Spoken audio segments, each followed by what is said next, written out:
Jesús Castillo Molleda. Jesús, buenos días. Bienvenido al programa. Hey, Juan Carlos, ¿cómo está todo? ¿Cómo te sientes? Saludos a Belín y a todo tu equipo. Excelente. Alguien me enseñó a responder mejor, mejor y mejor cuando me preguntara cómo me siento. La idea es cómo se siente este país y este mundo nuestro. Vamos a comenzar un poco por lo internacional, aunque no es tu especialidad, pero es imposible prácticamente salir de esta especie de cambio de paradigma que está dando Donald Trump. ¿Fracasará Trump? ¿Terminará su mandato o logrará doblegar al planeta Tierra y ponerlo a sus pies? ¿Qué opinas sobre esto, Jesús Castillo Molleda? Donald Trump está haciendo lo que él considera y su equipo hacer. ¿Okay? Considero que de una manera u otra el gobierno de Estados Unidos estaba con serios problemas en el campo financiero, había perdido terreno internacional, se había vuelto perdedor en los conflictos internacionales y de una manera u otra recordemos que Donald Trump es empresario. ¿Okay? Y él tiene que de una manera u otra lograr resguardar sus capitales. Y eso es lo que ha venido haciendo prácticamente. Las decisiones que ha tomado son más del punto de vista económico que del punto de vista político. Y que en este momento está iniciando su periodo. Este es un año que no tiene que ser popular. Todavía no son las elecciones. Las elecciones son entre 3 años y además él tendría que buscar la reelección. Esa es otra agenda del sabe que la única manera de lograrlo es hacer una buena gestión para los estadounidenses. En este caso, él está haciendo lo que está haciendo para los estadounidenses, lo está haciendo para otras personas. Bueno, muy bien. Yo luego de haber visto las tremendas y muy multitudinarias manifestaciones de rechazo que vi ayer, me generaron dudas, porque ese es un país complejo. Ese país lo gobiernan sus poderes públicos, pero también lo gobierna una cosa que llaman el Estado profundo, que también existe en cualquier país del planeta. Y yo no sé si el Estado profundo pudiera permitirse las pérdidas millonarias que están obteniendo. Hoy la bolsa es un poema, la caída brutal, mi querido Jesús. Sí, claro, inclusive se habla de un famoso lunes negro nuevamente, en la época de los 80, o bien en los mercados internacionales. Inclusive te quiero decir que para todos los venezolanos que tenemos algunas inversiones que dependen del comercio internacional, también estamos muy afectados, Juan Carlos. O sea, estas medidas también nos afectan horriblemente en el mercado interno venezolano, a nivel inclusive de abastecimientos, productos, importaciones, procesos, hasta en la ropa, hasta en un repuesto de un vehículo. Esto de una manera u otra también nos está afectando a nosotros porque te quiero decir que hay mercancías que tienen más de un mes en las aduanas, ¿ok? Porque de una manera u otra no han salido porque también hay problemas aranceles internos.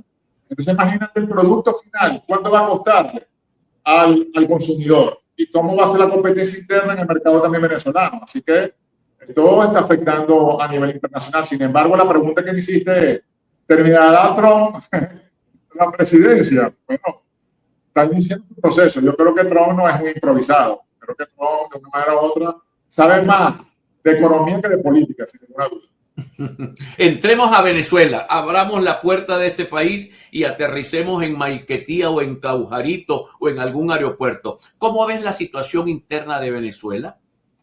Mira, la situación interna de Venezuela está muy como lenta, ¿okay? Porque sin ninguna duda el tema del dólar paralelo está afectando mucho el bolsillo de los venezolanos. Sin embargo, hay un sector de la población que está concentrado en su proceso de supervivencia. Otros han aprovechado la crisis, otros han hecho innovación y han hecho inventiva, y otros sin ninguna duda, cuando uno hace encuestas, nos responden cosas como esta, Juan Carlos. Pero que esto no es nuevo.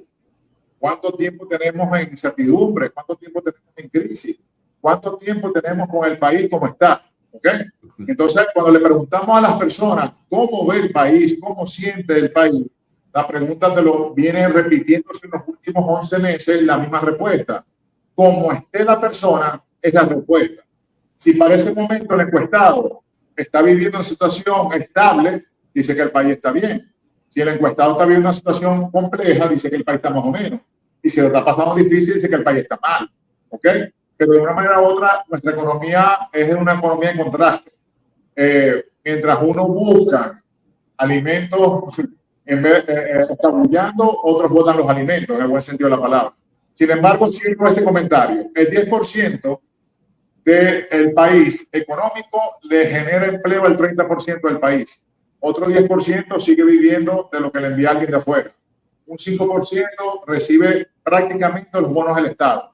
Y un 45% adicional, entre eso, el 25% que está en la economía informal, que son actividades desde un albañil, una persona que sale, un mecánico, a hacer algo en el día, y un 20%, Juan Carlos, que así estemos en Dubái, no va a cambiar su estilo de vida.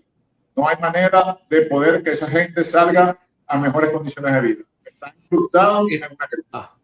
Esos son los excluidos de los excluidos, diríamos, sí, en la economía. Porque inclusive te quiero decir que hay, cuando uno va a los sectores empresariales a hacer estudios de opinión sobre cómo, una cosa es cuando un empresario tú lo encuestas como ciudadano y otra cosa cuando un empresario tú lo encuestas como empresario. Es impresionante que los encuestas son tan diferentes, ¿okay? Pero cuando tú, a ti te puede pasar, lo puedes probar, quizás los aprobó ya. Tú ves algo que está pidiendo dinero, y tú le ofreces algo que él sabe hacer para que genere dinero. Bueno, no, eso para él es imposible. Eso es muy cansón, eso es muy trabajoso, eso va a agarrar mucho sol. Entonces hay un sector de la población que está, pero prácticamente se acostumbró a vivir en crisis de manera de sacarlo de ahí. Es más, lo sacas, le das ropa nueva, le das trabajo y a los 3 días te abandonan el sector. Es complejo. Es complejo. Sí, yo tuve una experiencia, si me permites lo anecdótico, Jesús. En una ocasión fui a llevar juguetes y comida con la Dirección de Salud de la Gobernación al basurero de la Ciénega, y había un grupo de personas que se negaban a bajar a conseguir su comidita y a llevarle los regalos a los hijos. Y yo preguntaba y los tipos sentían que ellos no tenían derecho a eso. Pues eran como lo último, lo que llaman los marxistas el lumpen proletariado, una gente que vive en una situación de miseria y pareciera que ni siquiera tiene la certeza de que pudiera él hacer algo para cambiar esa situación de miseria. Ahora el país político, hablemos un poco del país político, porque también lo has dicho tú y con certeza, que hay un país ciudadano que se mete en su propia burbuja para intentar sobrevivir. Entonces, hablemos del país político. ¿Cómo está el país político? El país político está muy aburrido, diría yo, ¿no? ¿Por qué aburrido? Porque el ciudadano no está involucrado, ni formado, ni emocionado, ni comprometido con los procesos electorales que se presentan ahora el 25 de mayo. ¿Okay? Tenemos una ciudadanía que no tiene cómo conectarse con un político que lo motive, no tiene realmente un discurso político que lo emocione, y pareciera que los sectores políticos oficialistas y opositores en las 4 toletes que tiene la oposición, ¿okay? Que es da mucha lástima cómo la oposición se está pulverizando entre sí, ¿okay? De una manera u otra, estos ciudadanos no sienten, Juan Carlos, un compromiso real por el voto, porque no sienten por quién votar. Por eso que estas elecciones, nosotros hicimos un trabajo ahorita aquí en el estado Zulia, ¿okay? Ayer hicimos un fragmento de las publicaciones, lo hicimos el 25 al 28 de marzo. Las personas, se lo decía a la gente de la gobernación, ¿ok? Cuando uno encuesta, por ejemplo, Manuel Rosales es ahorita identificado como un líder político, pero no como un gobernante exitoso, ¿ok? Y las encuestas son muy claras en este sentido. Ahí está pasando algo grave dentro de los sectores de la gobernación del estado Zulia, que tienen deficiencias en la capacidad de informar lo que están haciendo. La gente se entera de las obras que hace la gobernación. Puede ser refacción de ambulatorios, vialidad, cancha deportiva, obra social, de los beneficiados, pero no del colectivo. ¿Okay? Cuando nosotros hacemos preguntas directas, mira, no solamente de las del Zulia, sino en el estado venezolano, díganme cuáles son las obras más emblemáticas del alcalde o del gobernador. Mira, les es difícil responder. Y a veces responden, Juan Carlos, si el gobernador ha hecho cosas antes. ¿Ok? Por ejemplo, yo te puedo decir que en el Zulia mucha gente contesta la biblioteca pública del Estado, por decirte algo. Que si la plazoleta de la Chinita, obras que ya se hicieron y que la gente lo que recuerda es eso. ¿Ok? Entonces, de una manera u otra, hay un serio problema en comunicación. ¿Qué quiere decir esto? Que En el caso de la oposición venezolana, hoy solamente la gobernación del Zulia, la gobernación de Esparta y la gobernación de Cojedes son las que tienen posibilidades reales de que la oposición puede ganar si va unida y si tiene capacidad de movilizar el voto. Porque en el caso del Estado Zulia... Aguántame ahí, que quisiera tratar ese como el último tema, porque el liderazgo, la percepción que yo tengo, tú tienes encuestas, yo lo que tengo son percepciones, todavía de María Corina y Edmundo González es muy poderoso. Yo quisiera saber que... Bueno, no es tan poderoso como lo fue, pero voy a contestar ahorita. A retorno. Luego de los números de Zulia de esos señores son fatales. Ok, pero quisiera que me dieras por lo menos tu impresión sobre percepciones, sobre cómo está el liderazgo de María Corina. Yo creo que todavía está fuerte, ha bajado, el de Edmundo está fuerte, ha bajado, pero tú andas recorriendo el país y andas persiguiendo. Te tengo números ahorita, no hace una semana que hicimos el trabajo. Muy bien, entonces vamos a identificar y ya regresamos contigo, Jesús. Ya regresamos, mi querido. Con Jesús Castillo Molleda. La pregunta que debía haberte hecho fue, ¿tienes alguna encuesta que valore nacionalmente los liderazgos? ¿Cómo está María Corina? ¿Cómo está Edmundo?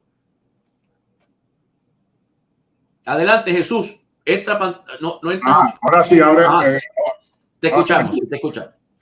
María Corina, a nivel nacional, está en 26 contra 19 de enero. ¿Ok? Repite ese número. 36, María Corina. 19 Edmundo, 8 Rosales y 4 Capriles. Esos son los cuatro líderes nacionales de la oposición que están en los estudios de opinión. ¿Okay? Estamos hablando de la oposición, obviamente. Estamos estudiando la oposición.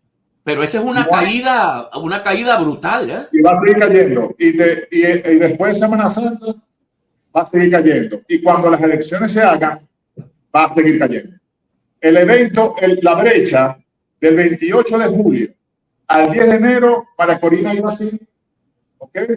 Iba creciendo. Cuando el 10 de enero no pudo cumplir la juramentación del mundo, entonces empezó a empezar la caída y el gobierno empezó a crecer, ¿ok?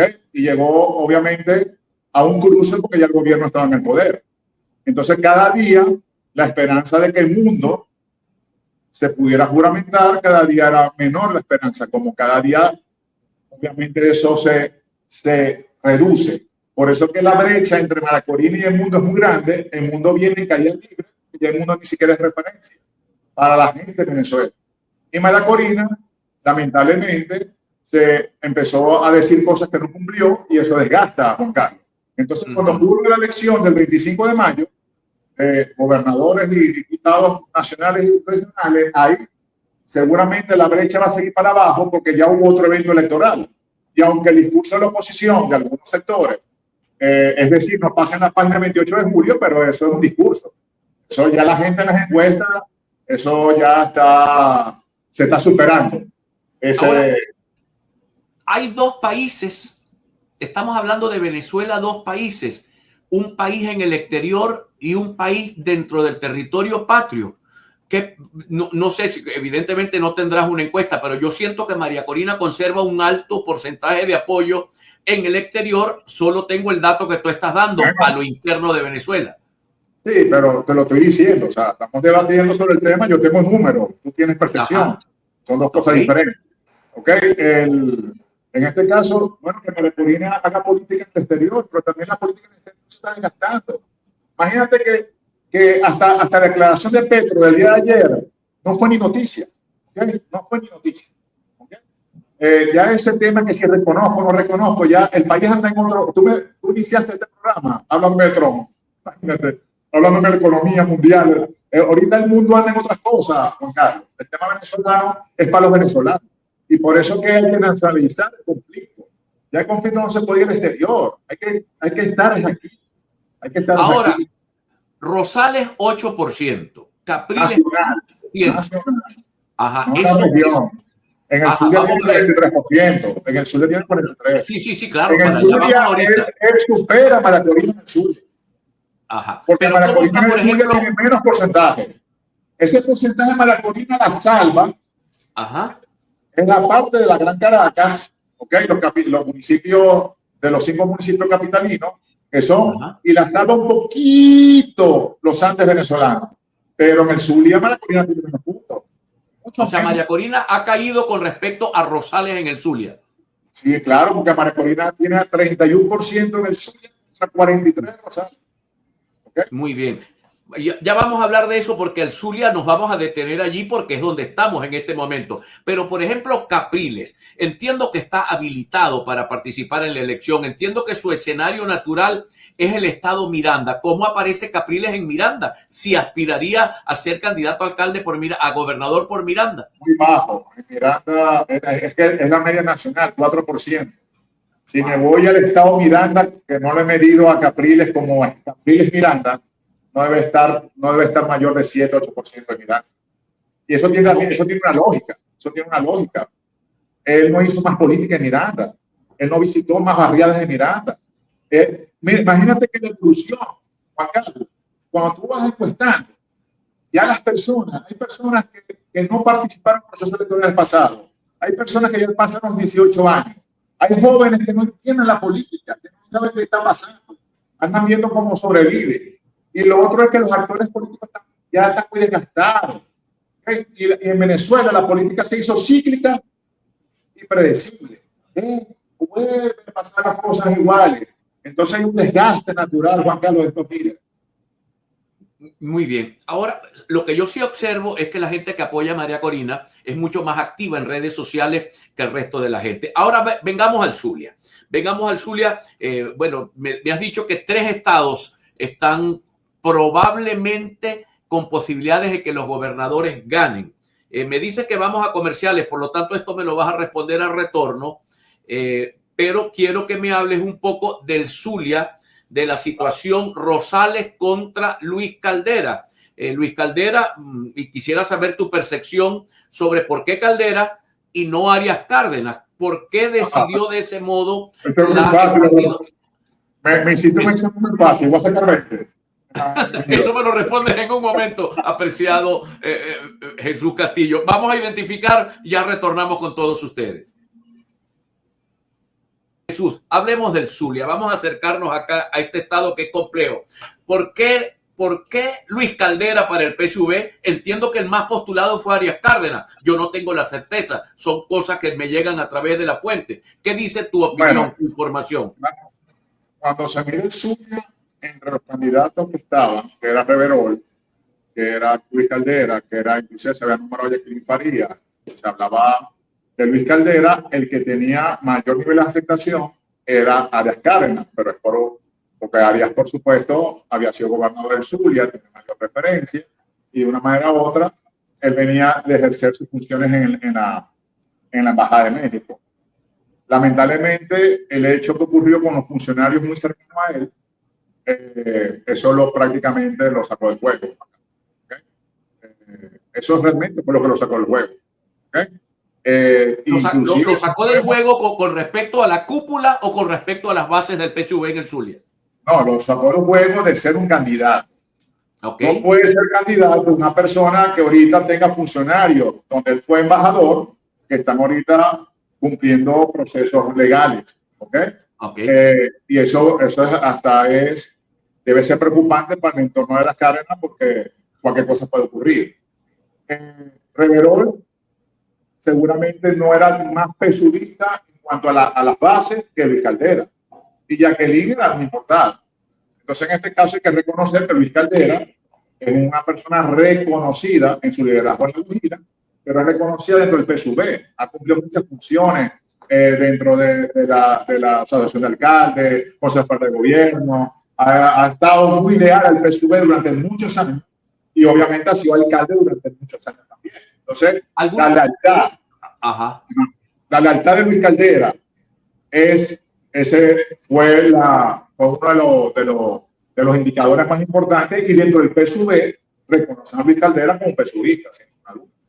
Sí, me dicen fuentes, yo he preguntado hacia lo interno del partido y me dicen que Luis tiene más capacidad de unir a las diferentes tendencias que hay en el partido en el Zulia que ahora Luis Caldera frente a Manuel Rosales Guerrero, que es el candidato, digamos, de la oposición que va a participar, de la oposición de la plataforma. Pelo a pelo, ¿cómo ves a los dos candidatos? Mira, en este caso, Manuel Rosales, por supuesto, tiene la ventaja, ¿okay?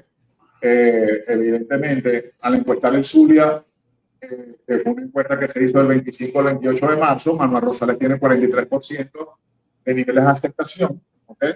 A nivel de liderazgo del Zulia para su reelección. En ese momento no estaba el candidato del momento del estudio de opinión elegido por el PSUV, pero se midió el PSUV y el PSUV tiene un 24% en el Zulia, que es un número bastante interesante, ¿ok? Para una arrancada de campaña. En este caso, la campaña va a estar concentrada en las fuerzas de movilización electoral y en las fuerzas que pueda, porque los dos sectores tienen abstención, ¿ok? En el sur de la abstención está hoy en 71%, Juan Carlos, cualquier número. 71%. Sí, señor, 71%. Eso es, o sea, tendría con una abstención, ¿con qué abstención máxima puede ganar Rosales la elección? ¿Con un 60-40? Si la abstención llega a 75%, peligra la elección de Rosales simplemente por un tema que no le dan los números. Pero también hay que recordar que en una elección regional también hay votos que se mueven. Tú puedes movilizar un voto que no vota por ti, ¿ok? En el 2021 pasó algo similar, porque la abstención del sur del 2021 también fue muy alta, ¿ok? Y sin embargo Rosales no ganó el triunfo porque también hubo votos que no se completaron, en ese caso a Manfrieto. De una manera u otra, en este caso particular, el voto espontáneo opositor no está hoy activado, ¿okay? Y tendrán que ver una campaña donde el corredor electoral, que es Maracaibo, San Francisco, Cabimas y Lagunillas principalmente, tendrán que fortalecer, porque esa área, ese corredor electoral, ahí es más fuerte Rosales. Pero cuando te vas a la Guajira y cuando te vas al sur del lago, ahí baja la fuerza, ¿ok? Político-electoral. Pero también hay que recordar que hay 5 alcaldes del PSUV que ya están detenidos y eso también puede afectar las estructuras de cada municipio. Ahora, ¿qué alianzas pudiera hacer Rosales? ¿Hay alianzas que lo puedan a empujar un poco más, que puedan fortalecer? Si me dices que está ahorita en el 31% la participación, pudiéramos en campaña, si está en 31 sin campaña, con campaña debería llegar al 41. Por lo menos 10 puntos debería subir, a menos que la campaña sea un verdadero desastre, que no creo. Pero, ¿cómo podría jugar? ¿Cuál es la jugada de Rosales para poder asegurar apoyos que lo impulsen a él, donde pueda tener algunos niveles de debilidad frente al candidato del gobierno? Te voy a hacer una respuesta muy responsable. No sé qué alianza podrían hacer que las dejen hacer, ¿ok? No sé, Juan Carlos. No sé, yo no sé si la amplitud, por lo menos el gobernador Nueva Esparta, More Rodríguez Ávila, logró una unidad sólida, inclusive en los sectores confrontados, Acción Democrática, en los sectores confrontados de la oposición, no hay duda que el candidato es More Rodríguez Ávila y así ha sido a nivel del apoyo político. En el caso o sea, a él no lo daña la alianza, a Morel Rodríguez no lo daña, porque la alianza con los grupos llamados alacranes. Por ejemplo, en Nueva Esparta la participación electoral está sobre el 45%, ¿okay? Es muy local. Y de una manera u otra el reconocimiento al gobernador está en 48%. Entonces, ante el trabajo que tiene que hacer el PSUV en Nueva Esparta, obviamente hay más alcaldes opositores, hay más organización político-electoral y hay una isla como tal. En el caso del Zulia, no debió haber problema de que Manuel Rosales aceptara todas las alianzas que puedan unificar esfuerzos, porque puede haber gente que no quisiera votar por Tarjeta Nuevo Tiempo, quiere votar por otra tarjeta por Rosales, ¿ok? Entonces eso también facilita el proceso, pero también Rosales tiene algo positivo que lo puede ayudar en el Zulia, que no está tan contaminado con la campaña nacional en contra de Rosales, ¿ok?